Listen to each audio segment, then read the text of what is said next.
బోనాలకు ఎప్పటి సంది వస్తుంది? మేము చాలా సంవత్సరాల నుండిగా వస్తున్నాం. గత 9-10 సంవత్సరాల నుండిగా వస్తున్నాం. కాకపోతే చాలా బాగా జరుపుకుంటాం ఇక్కడ.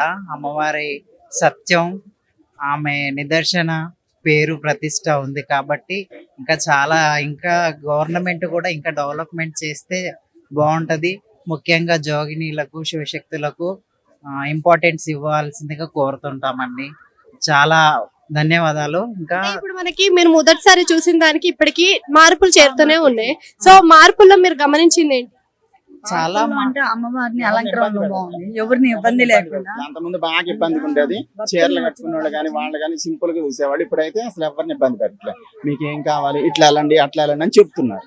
ఇప్పుడు ఒక మార్పు వచ్చింది. మీ వారి దాంట్లో జోగినీలు ఉంటారు. ఇప్పుడు జనరేషన్ లో చూసుకున్నట్టయితే చాలా మంది సింపుల్ గా అలా డ్రెస్సులు వేసుకొని వచ్చేస్తున్నారు.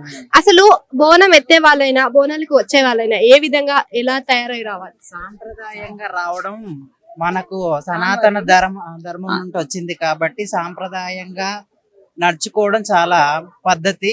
ఎందుకంటే ఇతర రాష్ట్రాలలో కొన్నిట్ల టెంపుల్కి వెళ్ళాలంటే మగవారు ఖచ్చితంగా పంచకట్టుతోనే వెళ్ళాలి, ఆడవాళ్ళు ఖచ్చితంగా చీరతోటే వెళ్తే బాగుంటది అన్నట్టుగా మన తెలుగు రాష్ట్రాలను కూడా ఇంకా అభివృద్ధి చెందిస్తే ఇంకా బాగుంటదని కోరుకుంటామండి. అంటే మీ వాళ్ళలో అంటే మనకి ట్రాన్స్జెండర్ లో కూడా చాలా వరకు మంచి సందర్భం అనేది కూడా మనకి బోనాల సందర్భం.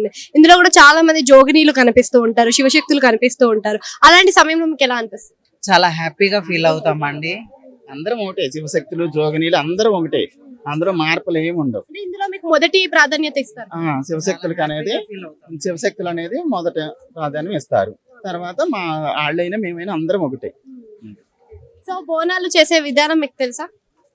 ఎందుకు తెలియదండి. బోనాలు మేము కొన్ని తరాల నుండి శివశక్తులు ఏ విధంగా చేయాలి, ఎట్లా చేయాలనేది చూపిస్తూ వస్తున్నారు. ఇప్పుడు ప్రస్తుతం కూడా మన జనరేషన్ లో ఉన్న జోగినీలు, శివశక్తులు కూడా బోనం గురించి చాలా వరకు యూట్యూబ్ ఛానల్స్ లో వాటిలలో కూడా వివరించి చెప్తున్నారు తెలియని వాళ్ళ గురించి.